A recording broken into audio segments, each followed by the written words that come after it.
Once upon a time, there was a small village located in the foothills of a great mountain range.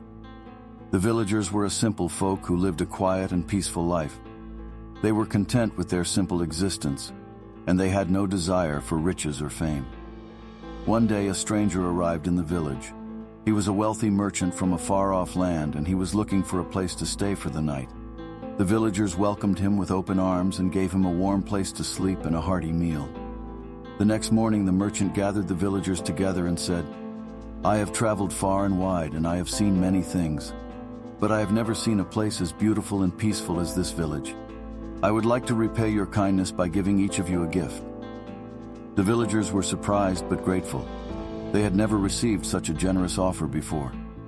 The merchant then reached into his bag and pulled out a small, shiny rock. He said, "This rock may not look like much, but it is a rare and precious gem. It will bring you great wealth and prosperity." The villagers were delighted and thanked the merchant for his kindness. They each took a rock and went back to their daily lives. As the days passed, the villagers began to notice a change in their behavior. They became more competitive and greedy, and they started to envy their neighbors' rocks.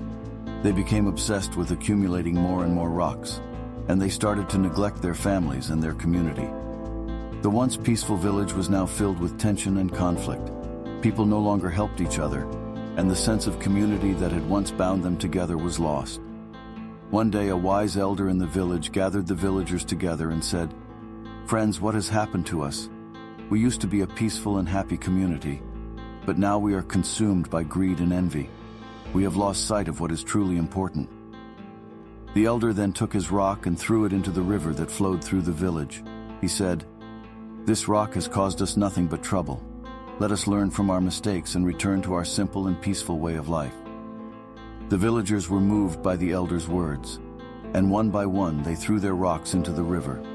As each rock hit the water, a sense of relief and freedom washed over the villagers. In time, the village returned to its peaceful and happy existence. The villagers once again helped each other, and the sense of community that had been lost was restored. The moral of the story is that material possessions do not bring true happiness. It is the relationships we have with others and the sense of community we share that bring us joy and contentment. We should never lose sight of what is truly important in life.